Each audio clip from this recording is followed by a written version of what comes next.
kita bisa mencapai ke area Bromo Tengger Semeru itu ada 4 akses utama, yaitu Pasuruan, Probolinggo, Lumajang, dan Malang. Yang paling ramai biasanya kita dari Probolinggo atau dari Malang. Nah, untuk area BTS sendiri itu kita memiliki tiga area gunung yang saling berhimpit. Yang pertama itu ada Gunung Semeru, ada Gunung Tengger. Nah, di dalam Gunung Tengger ini kita punya kaldera yang sangat masif, itu diameternya hingga 8 km. Itu ada di sana ada kompleks Gunung Bromo. Nah, untuk kali ini saya hanya ingin berbagi sedikit berdasarkan hasil disertasi saya yang ada di dalam kawasan ini, kawasan Gunung Bromo ini. Nah, ini dia. Nah, ini sangat familiar sekali ya. Jadi bagaimana penampakan area Gunung Bromo ini.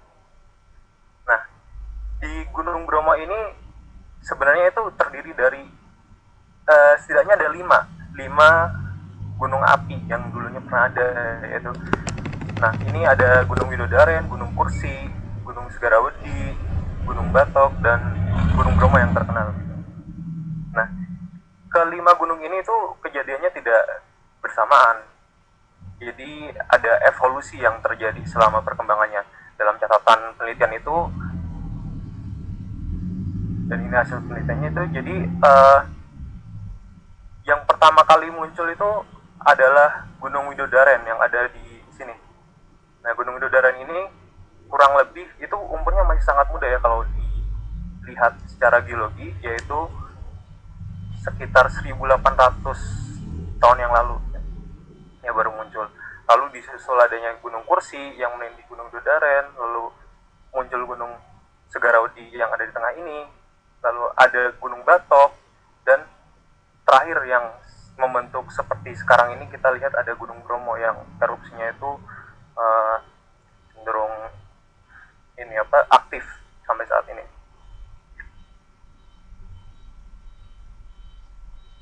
Nah, ini dia ada beberapa lokasi yang menurut saya menarik gitu, dan mungkin bisa dijadikan geosite ya nantinya ketika Geopark BTS ini sudah mulai digaungkan lagi. Jadi sini mungkin berdasarkan hasil saya jalan-jalan dulu di Bromo itu, saya menemukan ada setidaknya ada 8 titik lah di area ini, dan mungkin bisa lebih banyak lagi ketika kita melihat aspek flora fauna gitu atau budaya dan lain sebagainya. Ini kita melihat di aspek geologinya. Kita jalan-jalan sebentar, kita naik dulu ke puncak penanjakan.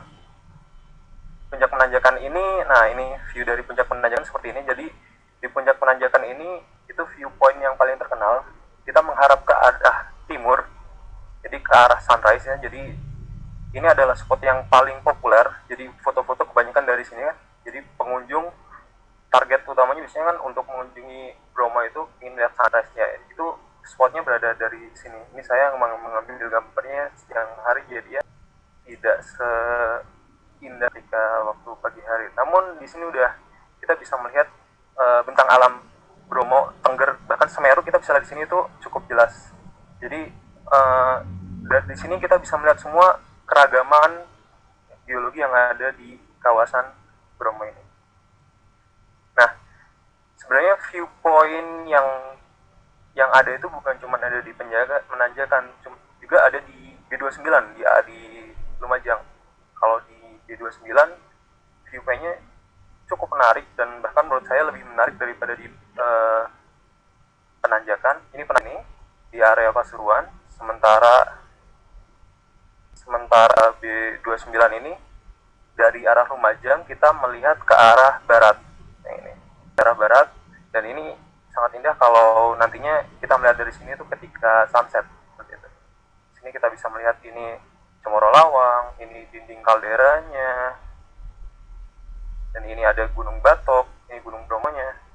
Dan di sini kita bisa melihat adanya hamparan aliran lava ya, yang oleh warga sekitar disebut Watu Kuto gitu.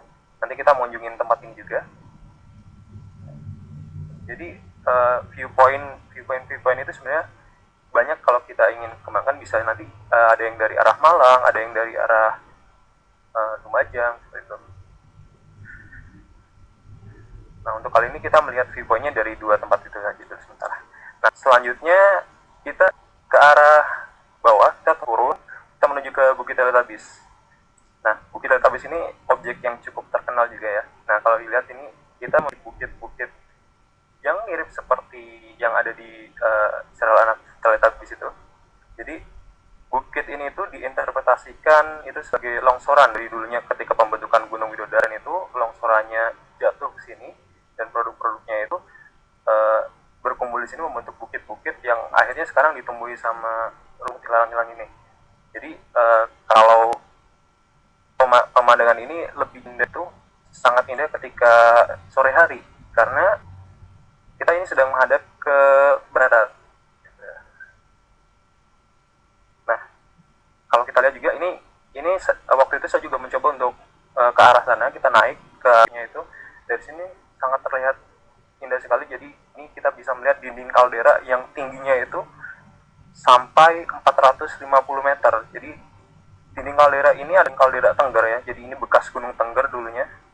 Dan kita lihat ada perlapisan-perlapisan di sini. Nah, perlapisan-perlapisan ini itu menunjukkan satu kali produk erupsi dari Gunung Tengger gitu. Jadi kita lihat, jadi berarti Gunung Tengger itu aktivitasnya dulu sangat masif gitu, sehingga jadi bisa membentuk dinding yang tinggi seperti ini 450 meter. Kita lihat di sini ada mobil-mobil kecil ini terlihat seperti semut ya, jadi seru sekali. Nah, selanjutnya itu ini kita menuju ke arah Gua Widodaren. Ini Gunung Widodaren. Jadi di Gunung Widodaren itu ada Gua Widodaren yang umumnya biasanya ketika upacara Kosadra itu warga ke arah sini, ke arah atas untuk mengambil air suci kalau tidak salah. Jadi di sini kita bisa berjalan gitu ya, naik. Jadi ada jalan setapak itu untuk naik ke atas ini. Itu tidak terlalu jauh. Jadi kurang lebih 30 menit kita sudah bisa sampai ke arah gua ini. Nah, dari gua ini cukup unik pemandangannya, jadi sangat bagus. Jadi kita bisa melihat lembah yang sangat curam seperti itu. Nah, di Gua Widodaren ini kita bisa mengamati fenomena geologi yang sangat unik, yaitu adanya perlapisan batuan piroplastik ya, jatuhan piroplastik dari Gua Widodaren. Jadi ketika Gunung Widodaren mengalami erupsi, itu produk-produknya tersimpan di sini atau terendapkan di sini sehingga membentuk pelapisan. Nah, lalu selanjutnya dari Gua Widodaren kita berjalan sedikit ke arah ini. Itu sebenarnya adalah kerucut cinder. Jadi kerucut cinder yang isinya mayoritas adalah skoria, jadi batuan skoria. Nah, ini ada kerucutnya, jadi sempurna sekali kerucutnya seperti batok ya kalau dilihat, makanya dinamakan Gunung Batok gitu. Nah, kalau kita coba naik ke atas, kita akan bisa melihat pemandangan yang sangat indah ini. Jadi dari atas ini kita bisa melihat kawah Gunung Bromo yang selalu hampir setiap saatnya kita melihat erupsi yang sangat kecil sebenarnya gitu. Erupsi kretek yang sangat kecil, asap-asap putih ini. Di sini juga kita bisa melihat di sini ada pura, ada ini lautan pasirnya gitu. Nah, jadi untuk mencapai bagian sini atau mencapai Gunung Batok ini sebenarnya waktu hikingnya itu tidak terlalu lama, jadi cuma sekitar 1 jam lah, itu kita bisa menikmati pemandangan yang seperti ini. Nah, selanjutnya kita turun dari Gunung Batok lalu kita naik ke Gunung Bromo. Jadi untuk ke Gunung Bromo ini sekarang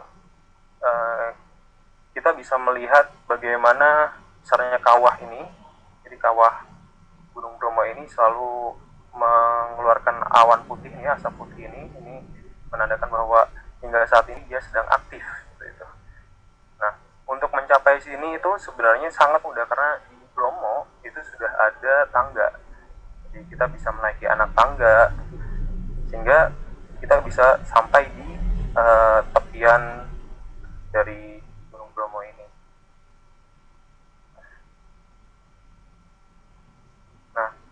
atas Gunung Bromo kita bisa melihat fenomena ini, pemandangan ini, yaitu kita bisa melihat endapan, jadi endapan pasiran hasil erupsi yang itu membentuk alur-alur yang sangat unik. Jadi semakin ke dataran dia semakin membentuk gunung-gunung kecil atau bukit-bukit kecil seperti itu.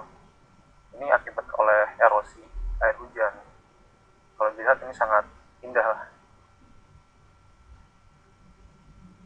Nah, kalau kita ingin mempelajari geologinya juga sangat menarik di sini. Di sini kita bisa melihat adanya perbedaan warna tuh dari endapan-endapan piroklastik yang ada di lereng Gunung Bromo. Jadi lereng Gunung Bromo itu endapannya dari piroklastik dengan ciri-ciri warna yang berbeda-beda, yang menunjukkan ini adalah periode letusan yang berbeda. Selanjutnya dari kawah Gunung Bromo kita coba dari sini kita coba turun ke bawah. Jadi di sini sebenarnya kita punya kawah Gunung Bromo, dan kita ketika di sini itu kita memiliki kawah Segarawedi yang saat ini itu sudah tertutup gitu. Jadi kita bisa turun ke bawah dengan aman lah istilahnya. Jadi di sini lapang yang luas, ini diameternya kurang lebih 1 kilo gitu ya. Nah di sini kurang lebih seperti ini. Nah dari atas ini kawah Gunung Bromo di sebelah kanan, kita sebelah kiri kita turun sedikit gitu. Turun kita bisa berada di lapangan yang sangat luas ini, seluas 1 km untuk diameter 1 km. Nah seperti ini. Jadi di sini kita bisa mengamati secara langsung bagaimana rasanya berada di dalam kawah seperti itu, di dalam kawah yang sangat besar. Nah ada hal unik juga yang ada di sini. Jadi ketika saya berjalan di sini ada satu titik di mana di sana masih ada sisa aktivitas gitu. Jadi ada tanah yang hangat seperti itu. Jadi menandakan bahwa di situ masih ada sisa-sisa aktivitas, dan itu menarik untuk diamati lebih lanjut. Nah selanjutnya kita ke Watu Kuto yang tadi itu. Watu Kuto itu sebenarnya adalah aliran lava yang membentuk bebatuan yang seperti ini dengan tinggi-tinggi, nggak terlalu tinggi, jadi membentuk bukit-bukit kecil. Kalau warga sekitar disebut Watu Kuto. Nah Watu Kuto ini, nah kalau dilihat itu membentuk bukit-bukit yang seperti ini. Karena ini adalah, jadi di bawahnya itu banyak rongga-rongga ya. Kalau di dalam gitu ya, kita menghentakkan kaki, nah itu akan bergema suaranya. Nah ini batuannya, kalau ingin lihat batuannya di sini, ini batuan lava basaltis ya, sangat gelap. Nah di Watu Kuto ini juga ada, saya menemukan hal menarik. Jadi itu ada batu berbentuk kura-kura seperti ini. Jadi batu ini berbentuk mirip kura-kura, dan oleh warga sekitar dikasih inilah pagar gitu, dan mungkin diselamatkan gitu.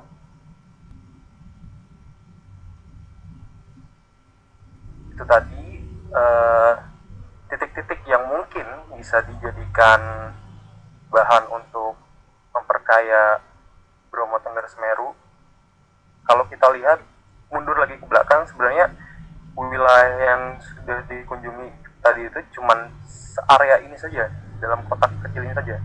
Sedangkan Bromo Tengger Semeru itu masih sangat luas. Jadi meliputi Semeru dan Tengger juga. Jadi kita punya Puncak Semeru, ada Ranu Kumbolo, Ranu Pani, kita punya Madakaripura, dan banyak objek-objek lain yang merupakan sebenarnya warisan geologi yang bisa ditonjolkan gitu dalam BTS ini. Jadi untuk Geopark Bromo Tengger Semeru ini masih sangat melimpah jadi potensi-potensinya, dan ini peluang kita bersama untuk mengembangkan seperti itu. Itu saja mungkin dari saya Ahmad Nazar. Terima kasih.